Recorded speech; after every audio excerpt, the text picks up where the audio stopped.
Jam në vendbanimin më të vjetër liçenor në të gjithë Europën dhe nuk është thjesht një prej lajmeve të zakonshme që vijnë nga mediat shqiptare, por një lajm ndërkombëtar i certifikuar nga Universiteti i Bernës, nga grupi arkeologëve të Universitetit të Bernës, i certifikuar nga gjithë mediat ndërkombëtare, që pak komparë 2 vjet më parë dhanë lajmin, 1-2 vjet më parë, që kjo zonë këtu e liçenitorit, në fakt zona pak më tutje, po së bashku me këtë, është vendbanimi më i lashtë i certifikuar dhe i zbuluar, po themi deri më sot, në të gjithë Europën. Natyrisht vendbanimi liçenor. Është një lajm i cili bëri bujë të jashtëzakonshme në mediat botërore dhe u kthye në një lloj krenarie. Po sa kohë kemi ditur ne këtë dhe si u zbulua vendbanimi më i lashtë. Profesor, shumë faleminderit një herë që erdhe dhe më tregove. Sa vjet ke që ke gërmuar këtu në Linë? Kur ka ardhur për herë të parë në Linë? Që kur filloi gërbimi, në fakt provën e parë kam bërë në vitin 2016. Unë gërmoja në vendbanimin neolitik të hershëm, brenda në qytetin e Pogradecit, mbas kampit punëtor, kampi i punëtorëve, u zbulua një vendbanim i neolitit hershëm që është vlerësuar 6.000 vjet para erëson. Dhe aty më erdhi një njoftimi, plus që grupi i kërkimit në New York kishte konstatuar më përpara këto. Po në liqen, kurse në tokë nga fshatarët mora vesh që kishin gjetur gjetje. I thashun kur të mbaroja ekspedita do vi aty që ta testoj.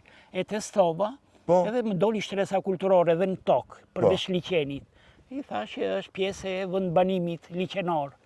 Dhe mbas kësaj u bë projekti. Tani, për ta shpjeguar për shikuesit që nuk e njohin, ç'do me thënë vendbanimi më i vjetër liqenor në Europë? Liqenor, do me thënë, nëse neoliti i hershëm zhvillohet në tokë, si që njihet deri tani, në fazën e dytë, në neolitin e mesëm, ai fillon që të përdor edhe teritoret që janë breg liqenore.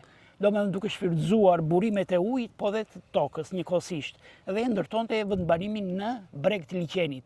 Se kishte ujin, e kishte më kollaj, gjuanin peshk për të ngrënë. Resurset e në atë kohë, çfarë veglash kishim ne? Po, në atë kohë vetëm sopata guri ishim. Guri? Ishim akoma në epokën e gurit? Guri është... Nuk ishte filluar metali? Jo, nuk ka filluar akoma, është më vonë. Do me thënë, merje gurin, e lëmoje duke fërkuar me gurin tjetër dhe e ktheje në sopat. Në sopat. Me ato i kanë prerë gjitha. Me ato i kanë prerë drut. Me ato i kanë prerë. Ajo është me e bukur ato, me që kanë bërë një... Dhe ju më thatë që ishin 1000 drur të vendosur aty. 1000 drur janë, po të llogaritësh, Linë Njëshi, Linë Treshi, Udënishti, që janë vendbanime të tilla liqenore, disa mira, edhe mund të vënë në 10 mira. Nga ka ardhur civilizimi këtu, nga kanë ardhur njerëzit, nga zona e lindjes mesme, nga mendoj. Neoliti mbahet si procesi i futjes njerëzimit në rrugën e qytetrimit, urbanizimit pak po themi. Se përpara, do më thënë, njeriu brithe mbas kafshëve të egra për të siguruar ushqimin. Tani mësoj ta prodhoj vetë, me bujqësinë dhe blektorin. Pra nuk ndiqte kafshën, po e mori kafshën dhe e buri funksion të vetë. E mbarështroi kafshët e ndryshme dhe njëkohësisht në fushat kishte aty rreth qark vendbanimit, aplikonte dhe bujqësinë. Do këto ishin resurse të mëdha për një vendbanim neolitik. Plus edhe kafshët e egra që ata i gjuanin, ndërkohë vazhdonin gjuanin me ato të gurit. Me ato të gurit, me shigjeta. Me shigjeta guri. Dhe një pjesë qytetërimi, pra thuajse 8-9.000 vjeçar, është gjendur në liqenin e Pogradecit. Po. Dhe si erdhi ekspedita zvicerane? Po, më përpara, do me thënë, grupi i kërkimit në New York është drejtuar nga Adrian Anastasi, i specializuar dhe me kërkimet në New York. Me kërkimet në New York, bëri këto ekspeditat për njohjen e vendbanimeve të vjetra në ujërat e brendshme që nënkuptojnë lumenjt dhe liqenet, dhe u evidentoi Linë Njëshin, Linë Dyshin, Linë Treshin, janë 3 pika me gjetje të periudhave të vjetra. Pastaj në Udënisht, po kështu, po një vendbanim tjetër është edhe në Presp të madhe. Po kush ka qenë vendbanimi më i vjetër në Europë para nesh? Tani, para nesh mbajsh Dispiloja, në Greqi. Në Greqi? Afër Kastorias, do më thënë që i thonë. Dhe tani ne e kemi kaluar, po e kemi certifikuar tamam? Po, është e certifikuar. Si vërtetohet 9.000 vjet përpara data eksakte? Vetë projekti i kërkimit në Linë 3 është pjesë e projektit të madh europian Expo. Po. Që grumullonte vendet kufitare Greqi, Shqipëri, Maqedoni e Veriut. Kështu që ata në të dy këto pikat e Greqisë dhe të Maqedonisë kishin përfunduar dhe pastaj dëgjuan edhe për këto zbulimet që ishin bërë në Shqipëri dhe erdhën, biseduan për ta shtrirë kërkimin edhe në Shqipëri. Sa vjet kërkuan zviceranët këtu?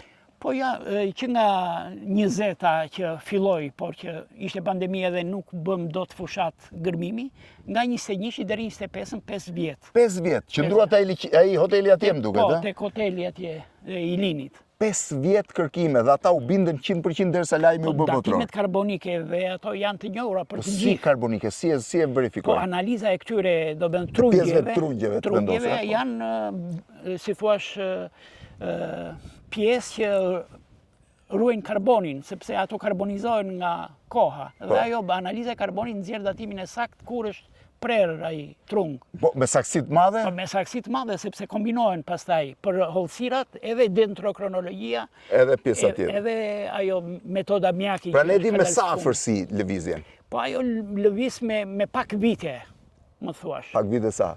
Po mund të jetë 2, 3, 4 2, 3 vjet, 4 vjet në 9.000 vjet? Po në 9.000 vjet ajo është e papërfillshme. As GPS-i nuk e Po, kap kaq jo. mirë, po do hap GPS-in këtu, ma jep atje. Janë shumë sakta, kështu që të tëre kanë planuar, nuk Dhe këtu pra ne diskutohet. jemi mbi një nga liçenet, një nga zonat Po. më të vjetra të banuara në Europë. Thash, u certifikua nga Universiteti i Zvicrës, i Bernës, u bë lajm pothuajse në të gjithë mediat botërore, edhe në rrjetet e tyre sociale u ndodh gjithandej, ndërkohë pamja është Manice, një fshat spektakolar, me xhami, me kish, i vetmi fshat në Shqipëri me dalje të drejt për drejt në liçen, nuk ka asnjë fshat tjetër. Çdo shtëpi del në liçen, pra oborri i shtëpisë, dera e mbrapsme e shtëpisë nuk lidhet me komshiun, por lidhet me liçenin, me pjesën tjetër dhe me një pamje spektakolare. Kjo është njëra pjesë e Linit, ndërkohë në pjesën tjetër, në anën tjetër është ana lindore e Gadishullit, ka një pamje spektakolare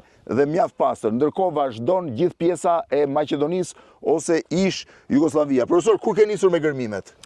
Po gërmimin e parë e fillova student në vitin 70, 1970 në Apolloni. E bukur është dhe Apollonia. Dhe ajo ishte shumë e bukur, gërmoj teatri në atë kohë sapo filluam Sapo neve. filluam. Dhe më vonë pastaj vazhdova në vitet e tjera, në Kush gërmime është të pika tjera. arkeologjike më e bukur që ne kemi?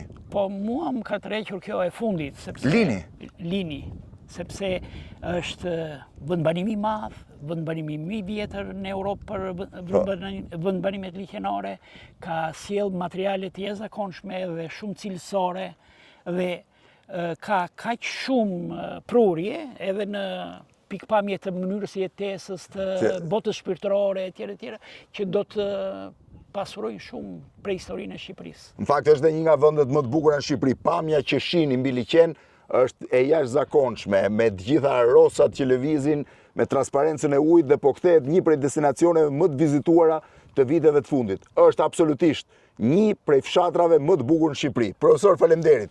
Nga Lini, vendbanimi më i vjetër në liçenor në Europë.